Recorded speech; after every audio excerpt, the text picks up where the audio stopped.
마스크 벗어도 되죠? 예. 여러분 반갑습니다. 우리 한 목사님이 열심히 참 뜨거우셔서 이렇게 늘 세미나도 하고 또 이렇게 여러 가지로 우리 목사님들을 위해서 이렇게 많이 수고하시고 제가 이렇게 오게 되어서 참 감사하게 생각을 합니다. 제가 사실은 오늘 좀 끝까지 계속 있어야 되는데 제가 강의 끝나면 또 곧바로 또 다른 또 좀 제가 일정이 있어가지고 또 갈 수밖에 없는 그런 상황이라서 좀 아쉽습니다. 끝까지 좀 저도 같이 들으면서 좀 토론하고 그렇게 했으면 좋을 뻔했는데 어떻게 또 일정이 이렇게 돼가지고 아쉽게 생각을 하고 저의 설교의 모토는 삼위 하나님 중심적 설교다. 저는 이제 그렇게 늘 이야기하고 있는데요. 이제 오늘 그리스도 중심적 설교 또는 이제 구속사적 설교 이제 그거에 대해서는 뭐 전적으로 동의하고 만족하지만 자칫 이게 이제 너무 극단적으로 흘러버리니까 좀 왜곡된 그런 부분이 있다 생각이 들고 그래서 제가 최근에 올해 3월 달에 신학진함에 팀 켈러의 좀 극단적 그리스도 중심적 설교를 저거 좀 비판해 놓은 제가 글 하나 썼습니다. 그리고 그것 가지고 학교에서 세미나 때 제가 발표도 한번 하고 그랬는데 혹시 관심 있으신 분들은 신학진함 올해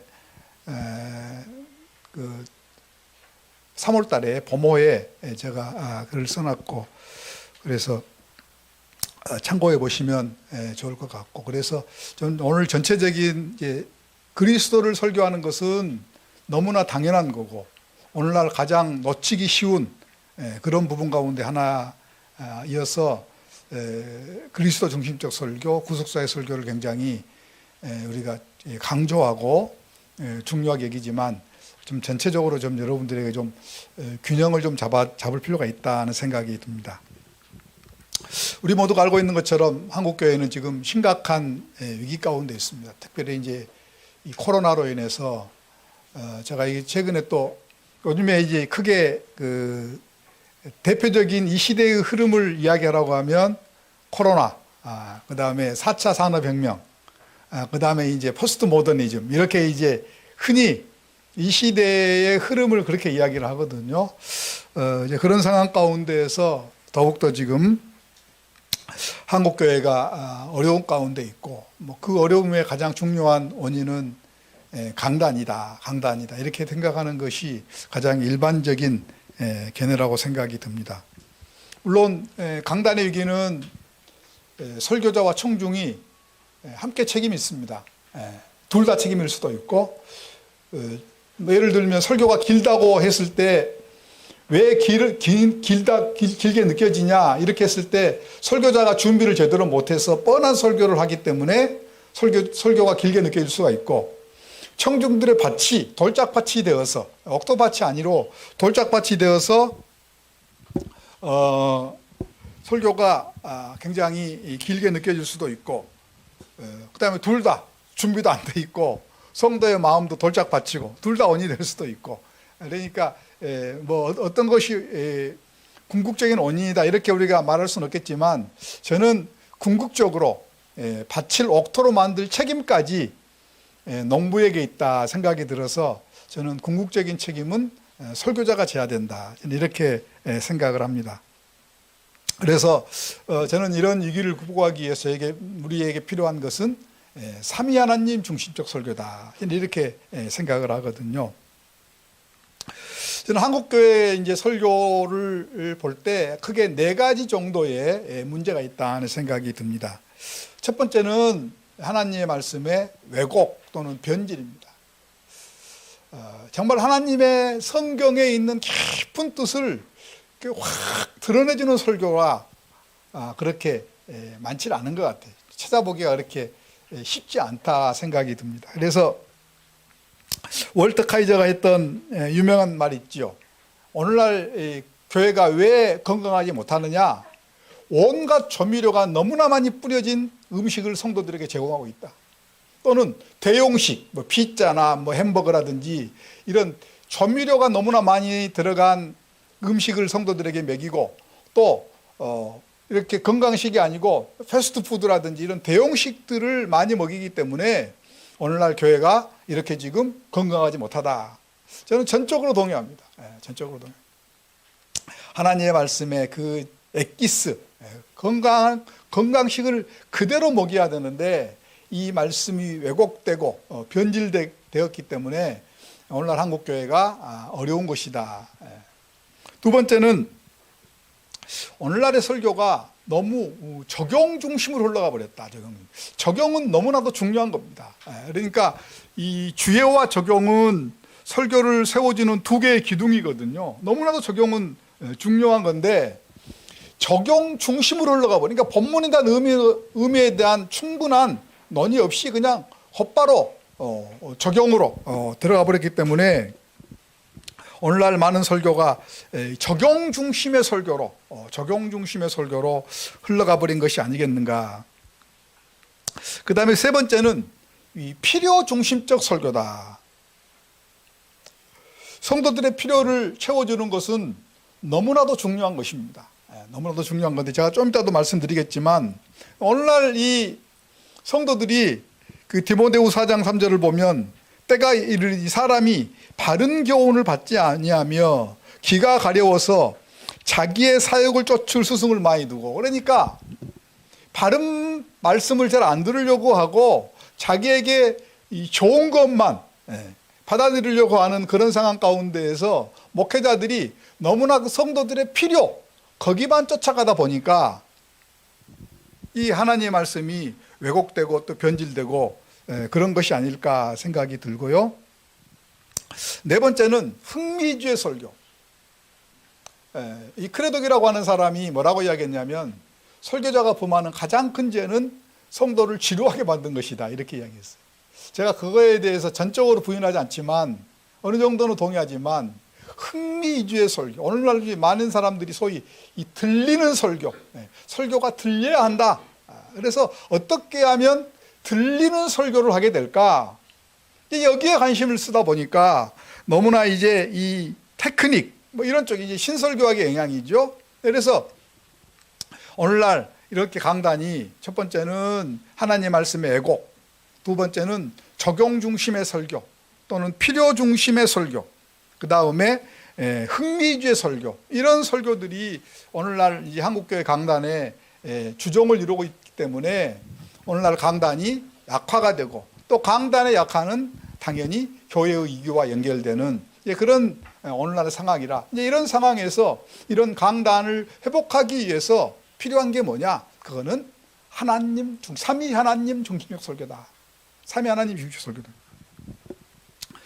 그래서 저는 물론 이제 하나님 중심적 설교라고 하는 용어를 God centered preaching 뭐 이런 이제 용어를 뭐 종종 사용하는 분들이 있는데 제가 가지고 있는 개념과는 조금 다릅니다. 그래서 제 책의 그 책 제목이, 설교학 책 제목이 하나님 중심적 설교라. 그래서 설교학 책으로 하나님 중심적 설교라고 하는 용어를 쓴 사람은 제가 볼 때는 없는 것 같아요. 그래서 이제 그러면 하나님 중심적 설교란 게 뭐냐?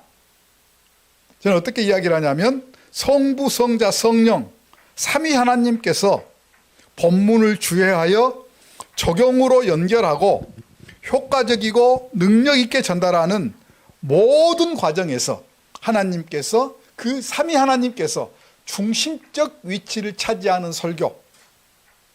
그래서 삼위 하나님 중심적 설교는 하나님 중심적 주회, 하나님 중심적 적용, 하나님 중심적 전달, 이거를 의미하는 것이다.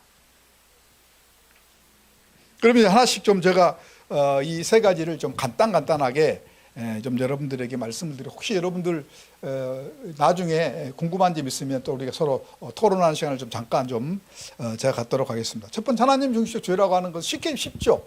본문에 있는 하나님의 뜻을 잘 드러내주는 주회. 그게 이제 본문에서 하나님의 의도하는 게 뭐냐? 그 하나님의 의도를 잘 드러내주는 것. 그게 이제 본문에 있는 하나님 뜻과 의도를 잘 드러내 주는 거. 저는 그래서 이제 그런 하나님의 의도를 드러내기 위해서는 크게 네 가지를 우리가 늘 봐야 된다. 첫 번째 문맥. 앞뒤 문맥을 잘 봐야 되겠죠. 문맥. 그 다음에 단어. 때로는 단어 하나의 의미가 본문의 의미를 하나님의 뜻을 잘 드러내 주는데 결정적인 역할을 할 수가 있어요. 오늘날 우리 성경에 이제 이 번역이라고 하는 거는요, 아무리 좋은 번역가도 원문을 100% 번역하는 번역은 없습니다. 또 그리고 성경의 언어는 2000년 전, 3000년 전에 우리하고 전혀 다른 문화에 쓰였던 언어이기 때문에 우리가 때로는 번역도 잘못될 경우도 많고, 뭐 보통 이제 뭐 학자들이 번역이 만 곳 이상이 잘못됐다 그러잖아요. 잘못될 수도 있고 충분하게 의미를 잘 드러내지 못할 수도 있고. 예를 들면 우리는 이제 예를 들면 이제 엘레오스 그러면 이제 궁율 그러잖아요. 구약의 헤세드 궁율을 그렇게 하거든요. 근데 사실은 그 궁율이라고 하는 단어가 우리말이 엘레오스라고 하는 헬라 말을 드러내기에는 너무나도 부족한 말이에요. 엘레오스라고 하는 말은 언약적인 사랑을 이야기하는 거거든요. 언약적인 사랑이라고 하는 말과 불쌍히 여긴다고 하는 말은 완전히 여러분들 보니까 언약이라는 그 개념을 말 헤세드도 마찬가지. 헤세드도 언약적인 사랑이거든요. 우리 말로는 궁율로밖에 번역이 안 돼요, 그게. 그러니까 이런 단어 하나하나가 굉장히 중요할 수가 있고, 제가 처음에 말하는 이 문맥, 저는 문맥을 통하여서 굉장히 본문의 깊은 의미를 깨달을 때가 굉장히 많습니다. 그러니까 문맥, 단어, 그 다음에 이제 구문론, 헬라어 히브리어는 정말 정확한 언어입니다. 다 우리가 헬라어 배워서 알겠지만 성숙격이 똑같습니다. 그러니까 어디를 수식해 주는지가 너무나도 분명해요. 형용사, 뭐 동사, 명사, 이게 성숙격이 너무나도 분명합니다. 그걸 잘 다이아그램으로 그려보면 본문의 의미가 너무나도 명확하게 떨어지는 경우가 많아요. 그 다음에 이제 당연히 역사적, 문화적, 지리적 배경. 이 네 가지를 우리가 늘 염두에 둘 때 우리가 본문에 있는 하나님의 뜻을 잘 드러낼 수가 있다. 특별히 우리가 이제 하나님 중심적 주의를 할 때 빠지기 쉬운 함정들이 있어요. 그게 뭐냐면 인간 중심적 주의, 인간 중심적 주의. 인간 중심, 본문에 있는 인간이 주인공이 되는 거예요.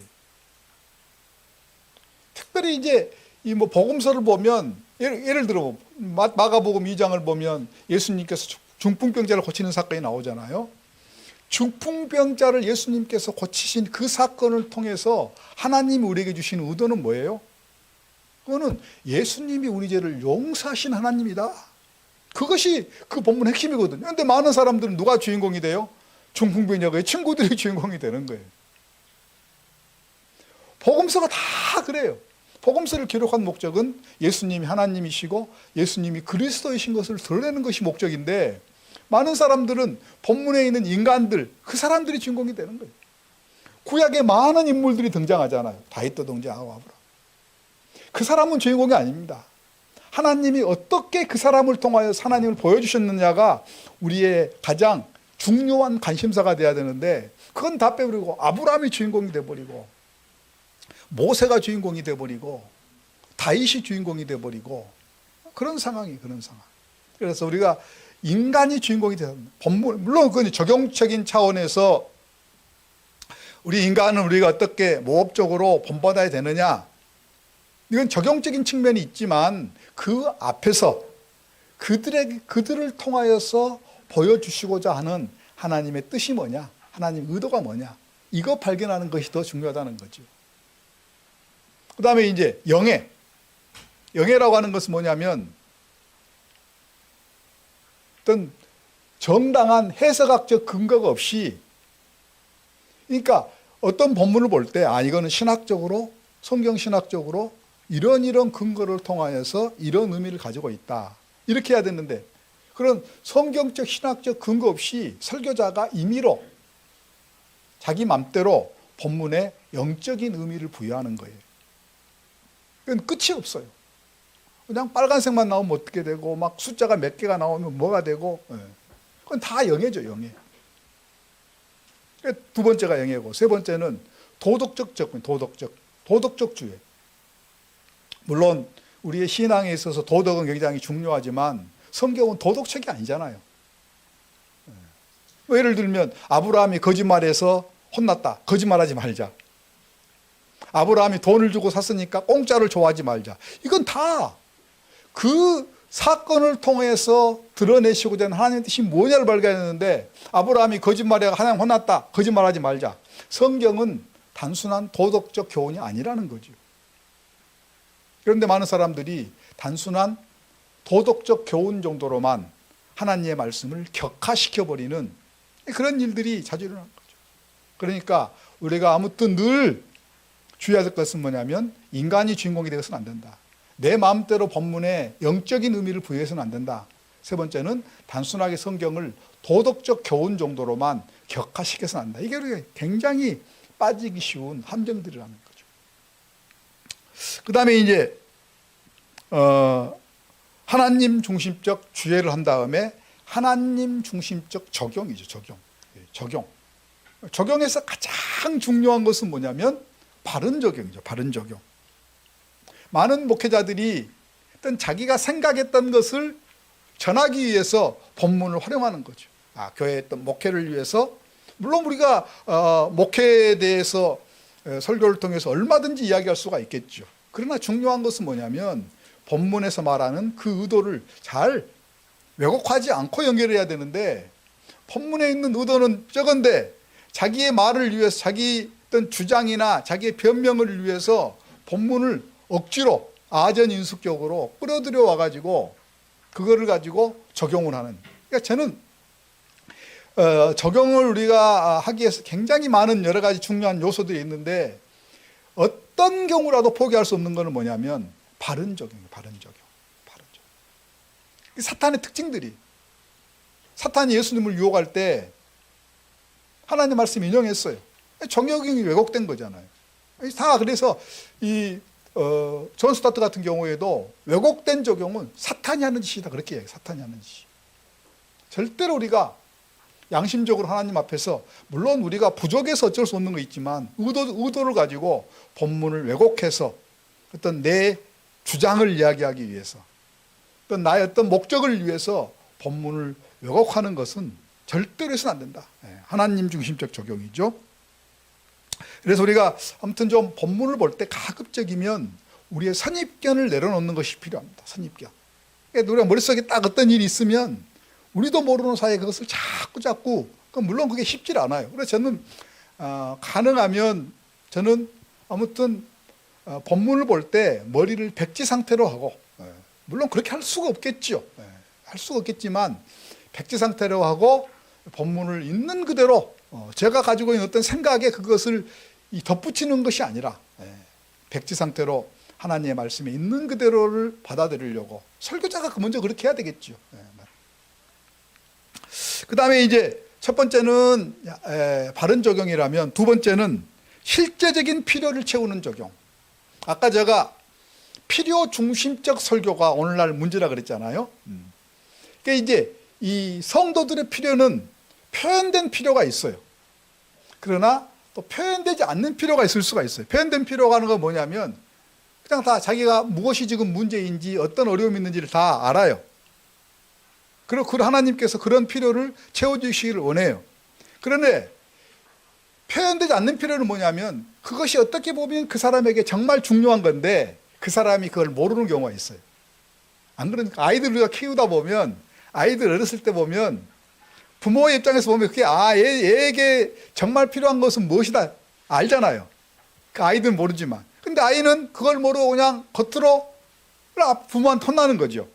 그 아이들이 막 울고 찡찡거리지만 부모의 입장에서 보면 잘못된 거란 말이죠.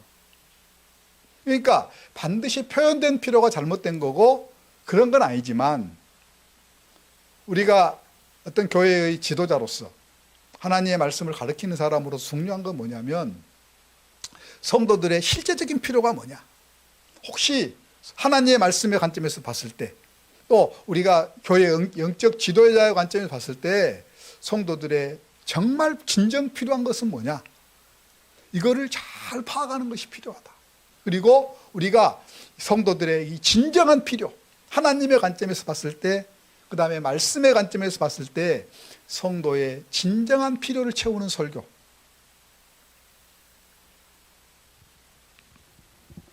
그래서 성경을 보면 이 구약의 이 선지자들을 보면 때로는 막 돌에 맞으면서도 성도들이 듣기 싫어하면서도, 왜냐하면 그들은 말씀의 청직이니까요.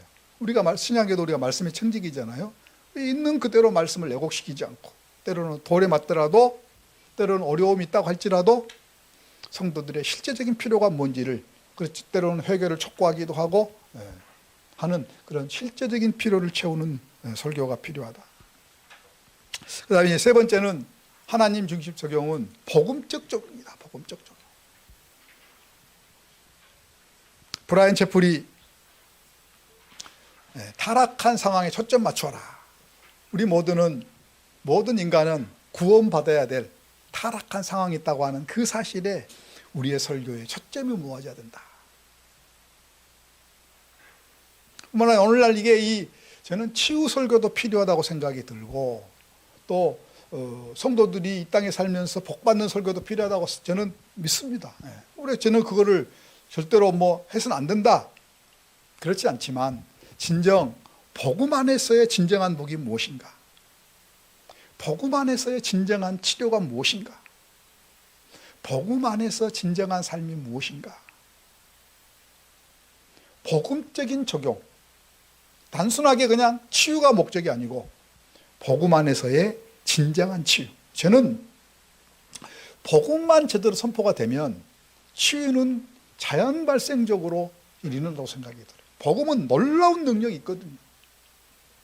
제가 이제 막 어려움 당하고 교회가 싸움하는 교회, 이제 제가 이렇게 어떨 때는 몇 개월씩, 지금도 제가 어떤 한 교회 지금 하고 있는데, 그런 교회들 가보면 막 당신들의 문제가 뭡니다, 이렇게 가지고는 절대 그 교회가 하나가 안 됩니다.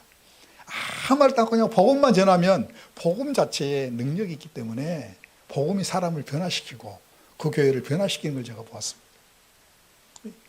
복음이 제대로 선포가 되기만 하면 놀라운 변화와 기적은 자연스럽게 따라오는 거다. 자연스럽게 따라오는 거다. 그래서 저는 복음적 적용을 하는 것이 필요하다. 그 다음에 이제 세 번째는 하나님 중심적 전달. 그러니까 일반 연설과 설교의 가장 큰 차이점이 뭐냐면 성령의 개입하심과 개입하지 않으심. 아마 여러분들도 이제 다들 어느 정도 연세가 있으신 분들이기 때문에 아마 지금까지 설교를 하면서 계속해서 아마 많이 경험했던 것이, 조금 하나님 앞에서 내가 고개가 딱 드는 순간 하나님께서 그 다음에 즉시 그냥 엎어버리는 경우를 많이 경험할 거예요. 처음에 설교할 때 설교를 좀 교인들이 우리 전도사님 설교 좋습니다, 우리 목사님, 그러면 조금 우쭐하면 그 다음에 하나님이 그대로 그냥 그거는 또 우리가 설교 어떨 때는 많이 막 준비해도 안 되는 경우도 있고, 어떨 때는 그냥 그렇게 많이 안 준비했는데 하나님께서, 이게 다 뭐냐면 설교는 내가 한 게 아니구나, 성령이 역사하심을 하는 거구나, 성령의 인도하심을 하는. 그러니까 설교의 처음부터 저 같은 경우는 이제 제가 정기적으로 설교하는 교회도 있지만, 이렇게 이제 갈 때 제가 설교 부탁받으면 제가 기도합니다. 하나님, 그 교회에 가장 필요한 말씀이 무엇일까요? 많이 기도합니다. 많이 기도하고 또 깨닫게 해주시면 하고, 또 같은 설교할 때 많지만 제가 그냥 막 설교한 게 아니고 많이 기도합니다. 많이 기도하고, 왜냐하면 우리가 내용 가지고 다 알고 있다 할지라도 그냥 제가 입으로 전달하면, 저는 늘 제가 하는 말인데, 우리가 입으로 전달하면 성도들은 머리로 받습니다. 귀로 밖에 안 받습니다. 성령의 충만함을 받아서 그 말씀을 전달하면 성령께서 그의 마음속 깊은 곳에 성령께서 그 말씀을 부딪히게 하시는 거거든요. 그래서 제가 늘 기도하면서 하는 게, 말과 지혜의 아름다운 것으로 하는 게 아니라 성령의 나타나심과 능력으로 한다. 저는 그 말씀을 제가 예전에 목회도 좀 했거든요. 목회하면서부터 지금까지 제가 수십 년 동안 늘 제가 말씀을 전할 때 기도하면서 했던 그 말씀은 뭐냐면, 말과 지혜의 아름다운 것으로 하는 게 아니고 성령의 나타나심과 능력으로 하는 것이다. 능력으로 하는 것이다. 그런데 성령을 의존한다 그래서 어떤 인간적인 수단과 방법을 전혀 무시하느냐? 그렇질 않아요. 이 최근 들어서 이 소위 수수학이 얼마나 최근에 한국 사회 안에 이 커뮤니케이션, 설교는 일종의 커뮤니케이션이거든요. 커뮤니케이션이라서 오늘날 많은 커뮤니케이션에 대한 이론들이 얼마나 많이 발전되었는지 몰라요. 설교자는 사실은 그거 배워야 합니다. 효과적인 커뮤니케이션을 위해서, 그러니까 우리가 그걸 전적으로 다 받아들이는 건 아니지만 우리가 그거를 성령을 의존한다 그래서 커뮤니케이션 이론이나 수사학 이론들을 무시한다? 그거는 바람직하지 않아요. 우리가 효과적인 그리스도를 전하는 과정에 있어서도 물론 성령께서 역사하시지만 우리가 이 커뮤니케이션 이론들 이런 것들도 좀 배워야 되고, 그 다음에 어떤 분들은 성령 의지한다 그러면서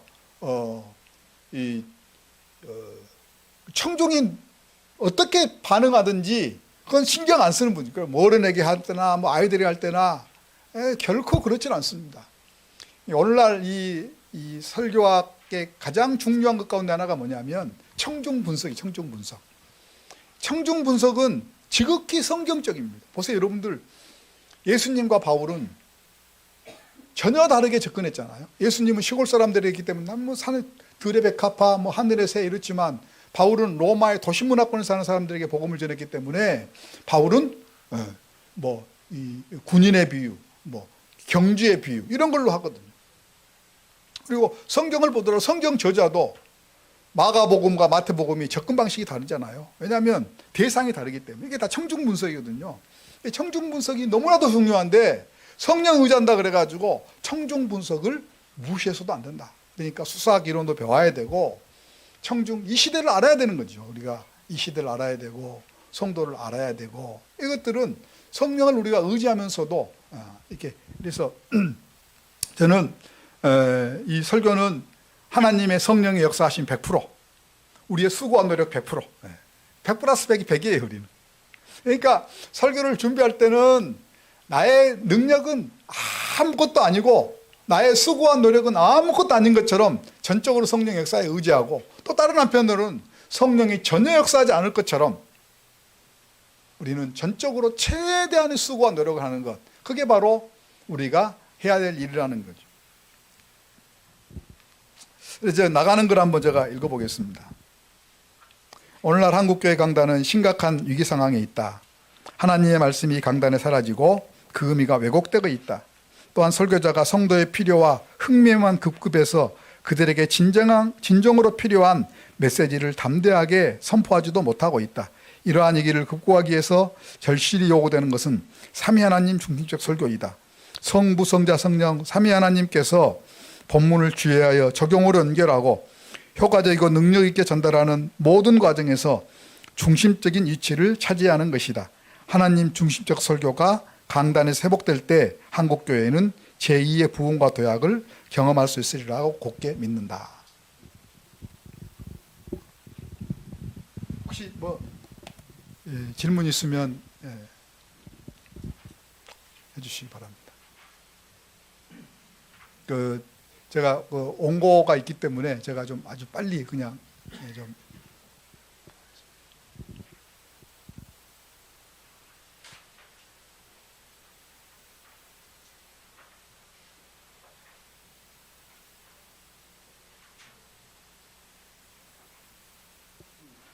예.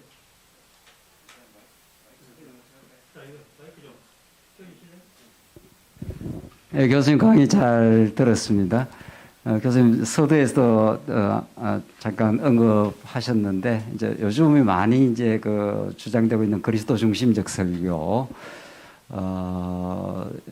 이제 충분히 이제 목사님, 교수님이 그 내용을 보고 이해를 할 수 있겠고, 그래도 다시 한번 최근에 그리스도 중심적 설교와 이제 교수님 말씀하시는 삼위 하나님의 중심 설교의 좀 차이가 있다면 조금 한 번 더 부연 설명을 해주는 게 좋습니다. 저는 차이라기보다도 예. 이제 이 구속사적 설교, 그리스도 중립 설교 이제 상호 이제 교환적으로 쓰이는 네. 용어잖아요. 네.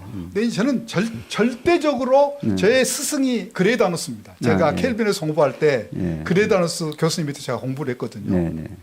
그래서 제가 그리스도 중립 설교가 너무나도 중요한 거고 오늘날 이 시대의 강단에서 가장 놓쳐버린 것 가운데 하나가 그거라고 생각이 드는데 문제가 뭐냐면 그리스도 중립 설교라는 분들 가운데 극단적으로 치우쳐버린 분들이 있다는 거죠. 네.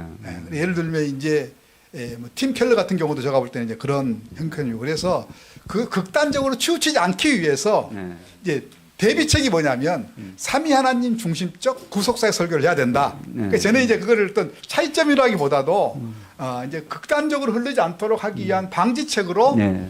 삼위 하나님이 강조. 그러니까 많은 사람들이 그리스도 일원론으로 멈춰버릴 가능성이 많거든요. 그리스도 일원론. 그런데 우리가 성경에도 보면 구원을 설명할 때 삼위 하나님이 강조가 되잖아요. 그래 하나님의 복음 그런 말은 하나님께서 주셨던 복음이거든요. 그렇죠. 로마서 같은 경우 보면 다 하나님의 복음이라 그렇게. 네, 맞습니다. 그리고 로마서 같은 경우 이제 8장 같은 경우 거의 성령장이라고 이야기하기도 하고 그래서 에베소서도 마찬가지고 그래서 이 구원을 설명할 때 항상 삼위 하나님께서 함께 설명이 돼야 돼요. 물론 그렇다 해서 모든 설교가 그냥 삼위 하나님이 다 언급되는 건 아니지만 우리에게는 늘 그런 균형 감각이 있어야 되는데 너무 그냥 그리스도 일원론 쪽으로 해버리니까 이제 극단적으로 흘러가 버릴 그런 분들이 종종 발견된다. 그래서 이제 제가 그런 어떤 잘못된 부분들을 우리가 방지하기 위해서 우리가 삼위 하나님 중심적 그리스도 중심적 설교를 해야 되는 것이 아니냐. 저는 이제 그런 생각입니다. 예, 잘 이해됐고요. 한 가지만 더. 예. 저희들은 이제 언약 중심적, 언약에 대한 우리 개혁신학에서도 너무도 많이 강조되어 왔고, 그 언약을 어떻게 구속과 연결해서 설명을 할 것인가, 여기도 저희들이 궁금한 게 많긴 합니다. 뭐 짧은 시간에 다 할 수 없겠지만, 교수님이 생각하시는 언약에 대한 그 설교적 이해, 설교학적 접근은 어떻게 보시는 건지요? 네. 성경에서 이제 언약의 개념은 이제 학자들마다 어떤 사람은 언약으로 성경 주체를 뚫는 사람도 있고 또 하나님 나라 관점에 뚫는 사람도 있고 그런데 저는 언약의 개념을 잘 이해하는 것은 우리의 그 신앙의 문제와고 너무나도 밀접하게 연결되어 있다. 왜냐하면 성경에서 말씀하니까 우리가 이제 언약이라고 하지만 베리트라고 그러잖아요. 언약이라고 하는 것은 일반 세상 사람들이 맺는 계약과는 너무나 다른 거잖아요. 그러니까 언약이라고 하는 것은 하나님이 주도적으로 시작했고 그러니까 타협해서 시작한 게 상호 합의해서 시작한 게 아니라 하나님이 주도적으로 시작한 것이고 또 그것을 끝낼 때도 우리 인간이 잘못했다고 하나님께 끊어버리는 게 아니고 그럼에도 불구하고 아까 그래서 제가 이제 언약적인 사랑이란 말을 이야기했잖아요. 너무나도 중요한 거거든요. 그래서 우리가 부족함에도 불구하고 연약함에도 불구하고 실수함에도 불구하고 변함없이 사랑하는 그 사랑. 그러니까 시작도 하나님이 하시는 거고 우리가 그러니까 이게 이제 우리 칼빈의 5대 교리 가운데 성도의 견인이라는 게 있잖아요. 그러니까 우리가 실수했다 그래서 그 언약적인 사랑에 벗어나는 게 아니고 때로는 징계도 받고 때로 흔들하지만 그 언약적인 사랑은 결코 포획이 되지 않는다. 그러니까 이런 관점에서 우리가 그리스도 중심 설교를 하게 되면 그 언약과 그리스도 중심 설교는 너무나도 밀접하게 연결되어 있다고 생각이 들거든요. 그러니까 우리가 이 구원을 이야기할 때는 반드시 언약은 함께 잘 설명이 될 때 성경에서 말하는 진정한 구원을 우리가 잘 설명할 수 있다. 저는 이렇게 생각이 듭니다. 네, 감사합니다. 네. 덧붙여서 한 가지 더 말씀 여쭙고 싶습니다. 말씀 잘 들었습니다. 방금 말씀하신 것처럼 언약적 기반한 설교를 우리가 해야 되는데 여기에 필연적으로 이제 나타나는 현상이 그럼 하나님께서 북치고 장구치고 다 하셨는데 우리는 할 것이 없네. 이런 이제 방종으로 흐르는 그 경향이 나타나거든요. 제가 목회 현장에서 사실 설교하면서 지금 그것이 저에게 지금 나타나고 있는 현상입니다. 저희 아이들은 아빠 설교 들으면은 뭐 가만히 있어도 되겠네. 뭐 어차피 하나님 주권 아니고 우리는 벗어날 길이 없는데 그러다 보니까 얘들이 좀 제 아이들 엄마 입장에서 보니까 얘들이 나태한 거예요. 열심히 좀 부족하다 이렇게 느껴지는 거죠. 그러니까 그 피드백이 어디로 오냐면 저한테 오는 거예요. 당신 설교가 아이들을 지금 그 길로 몰고 있지 않냐. 이게 참 딜레마예요. 그 목사님께서 이제 설교를 하시니까 그 부분을 어떻게 회장이 아마 많이 맞닥뜨렸을 것 같아요. 제가 이제 그게 이 극단적 구속사회 설교가 법안은 실수 가운데 하나입니다. 왜냐하면 하나님의 주권과 섭리가 강조되기 때문에 모든 결론은 그러니까 브라이언 채플도 마찬가지고 모든 결론은 뭐냐면 하나님의 주권과 섭리와 은혜로 끝나버리는 거예요. 그러나 성경을 보면 결코 하나님은 우리를 그냥 로봇으로 만들지 않았다고 하는 사실들을 너무나도 분명하게 말씀하고 있습니다. 하나님은 우리가 어떤 것을 결정하고 행했을 때 그에 대한 결과와 책임도 우리에게 묻거든요. 항상 하나님은 결코 포기하지 않지만 항상 우리에게 두 길을 놓으시고 두 길 가운데 우리를 선택하도록 한다는 거죠. 그런데 극단적인 구속사의 설교를 하다 보니까 그게 이제 우리 인간의 어떤 선택, 결정, 의지 이런 것들이 많이 악화가 되어버린다는 거죠. 그래서 제가 이제 그 저 책에도 그것이 바로 이 극단적인 구속사의 설교가 가지고 오는 문제가 될 수 있다. 제가 그렇게 지적하고 있습니다. 그러니까 때로는 하나님께서 보면은요, 성경을 보면은 때로는 하나님이 전혀 끝까지 안 지켜줄 것처럼 툭 던져버리는 경우가 있거든요. 너 해라. 그리고 모든 것의 결과가 우리에게 있다고 느껴질 정도의 말씀이 있거든요. 잘하라, 치우치 말아라. 그리하면 내가 함께 할 것이다. 그리하면. 기도도 그렇잖아요. 기도하라. 그리하면. 하나님은 결코, 아까 제가 이제 설교에 있어서 성령의 역사하심과 우리의 책임 어느 정도까지냐. 제가 가르쳐했잖아요. 100대 100이다. 마찬가지라는 거죠. 우리는 한편으로는 전적인 하나님의 은혜인 것을 고백하지만 또 한편으로는 절대적으로 우리가 모든 것을 책임져야 될 존재라고 하는 100대 100이라고 하는 그것을 우리가 늘 염두에 두고 설교 때도 때로는 하나님 은혜를 강조하지만 때로는 결국은 모든 것에 달려있는 것은 바로 당신들이다. 당신들이 어떻게 하느냐에 따라서 달려있다고 하는 사실도 때로는 강조해질 필요가 있다는 거죠. 사실 이제 지금 말씀으로는 뭐 이쪽 얘기하면 이리 가고 이쪽 얘기하면 또 이리 피해서 사실은 이제 전할 수밖에 없는 현실이에요. 근데 현장에서는 그렇게 되면 궁극적으로 도대체 누구 책임이냐? 네? 누구 책임이냐? 방금 말씀하신 것처럼 사람 양반은 너도 100, 하나님도 100 그러면은 결국은 필요에 따라 그거는 하나님 책임 끌어오고 하나님 책임 끌어오고 이런 사실은 제가 대학교 다닐 때요. 그 문제 때문에 정말 많이 고민했었습니다. 고민했는데 우리가 그러니까 인간의 논리, 우리 신앙이라는 게 다 논리로 다 해결되는 게 아니거든요. 그러니까 우리의 논리를 가지고는 잘 안 되겠지만 우리 목사님들이 신앙 안에서 깊이 들어가 보면 100 플러스 100이 100이라고 하는 것을 인정할 수밖에 없는 거 아니에요? 신앙의 신비예요. 한편으로는 하나님께서는 너가 결정하고 행하는 것 너에게 100% 책임이 있다. 그때 우리가 회개할 수도 있고 또 다른 한편으로 오면 지금까지 인도하셨던 것 전적인 하나님 100% 은혜다. 이 두 가지가 우리의 기도와 말씀을 읽고 신앙 고백 사이에 같이 고백이 되지 않나요? 이거는 인간의 논리로는 다 이게 이해가 안 될 수 있어요. 그러나 우리가 신앙 안에서 깊이 들어가 보면 그거는 충분히 우리가 믿음 안에서 고백될 수밖에 없는 영적인 비밀이다. 저는 그렇게 생각이 들어요. 결국 기다리는 것밖에 없겠네요. 그렇죠. 자기 안에서요. 그럼요. 우리 목사님들은 다 100%내 책임이고 100% 내가 다 우리 고백하잖아요. 왜냐하면 우리는 신앙적으로 이미 여러 가지 많은 경험들을 통하여서 그것들을 고백하지 않아서 저는 정말 그렇게 고백합니다. 저는 지금까지 나의 나 된 것 사도 바울이 하나님의 100%나 저는 믿습니다.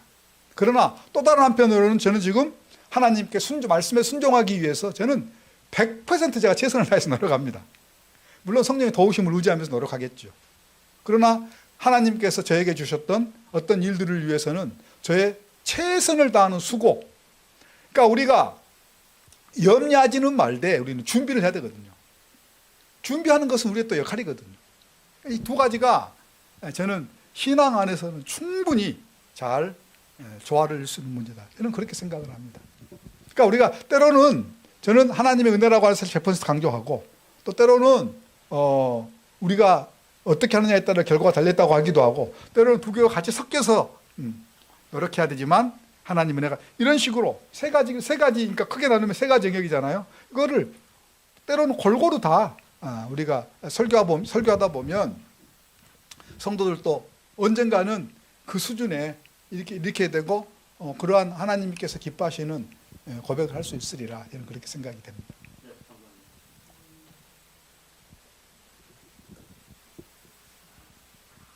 제가 오늘 못 올 줄 알았어요. 사실 제가 몸이 너무 아파가지고 목도 지금 약간 갔는데 또 여러분 와서 뵙고 또 같이 나누고 그러니까 참 좋습니다. 혹시 또 나중에 또 기회가 되면 제가 책을 한 권씩 나중에 되면 제가 한 권씩 뭐 드리든지 그렇게 하겠습니다. 예. 고맙습니다. 예.